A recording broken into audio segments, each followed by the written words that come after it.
My son used this account to write his last words before he took his own life. I was advised to post this here, as it was removed from another page.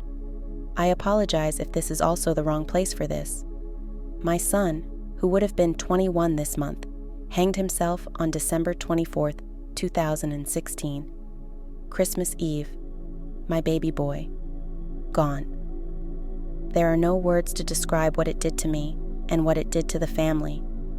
I went into his room midday expecting to find him still in bed. I found him hanging in the closet. 2 lives were destroyed that day. The neighbors called the police when they heard my screams. I could not leave my house for months and lost my job. My older children had to move back in to support me because I refused to go out or clean the house or even eat food.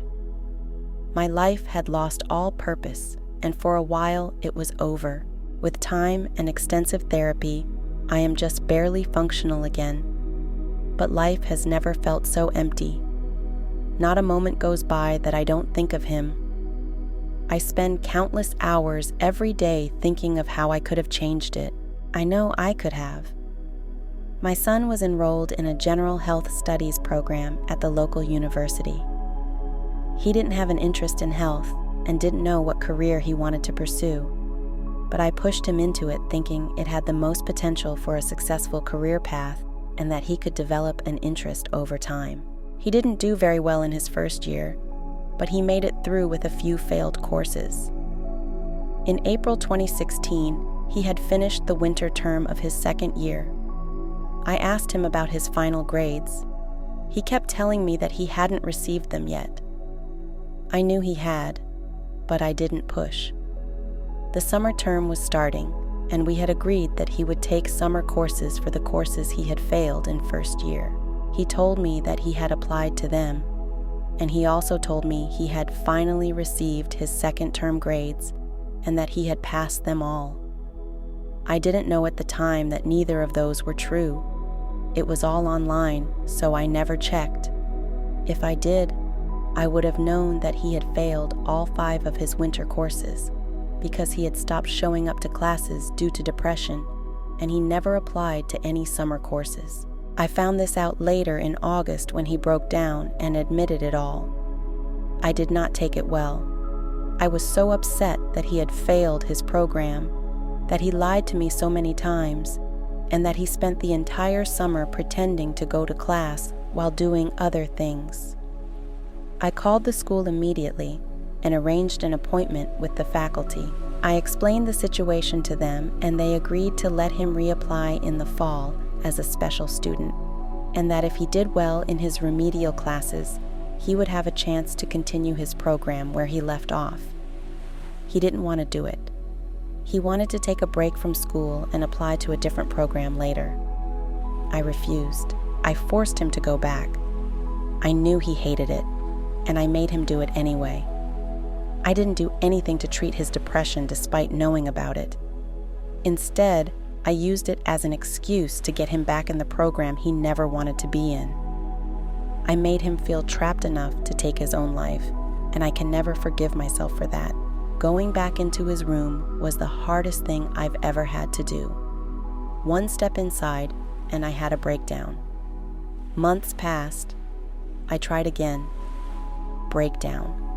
We had to keep it locked until we hired a cleaner to pack his things because I could not bear to look at anything that belonged to him.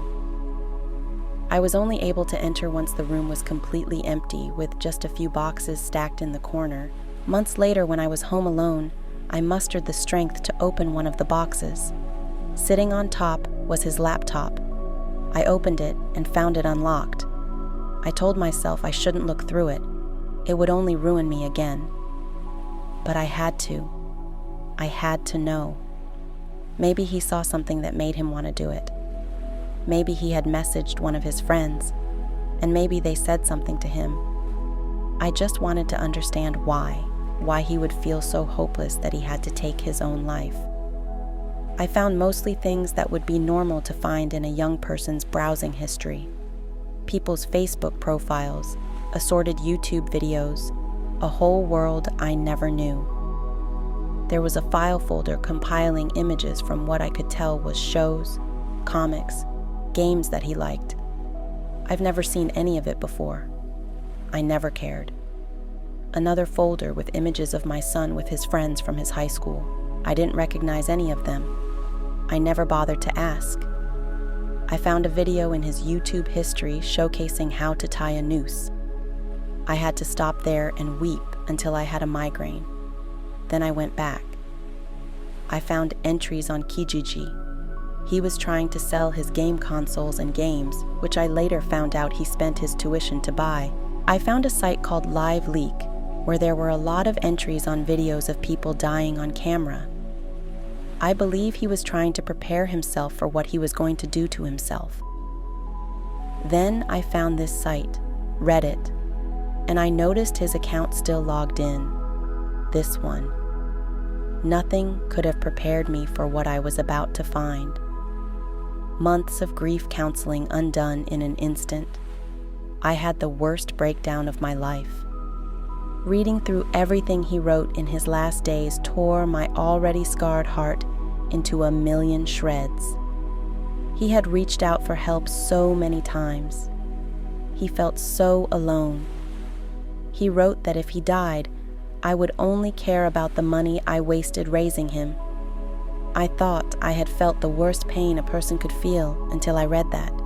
It was my fault. He felt so alone and hopeless in his last days. And I made him feel that way. I knew he wasn't happy, but I made him go back. I killed him. If only I could tell him now that it doesn't matter to me. That no school or degree was worth his life. That no matter what he did, I would love him no matter what.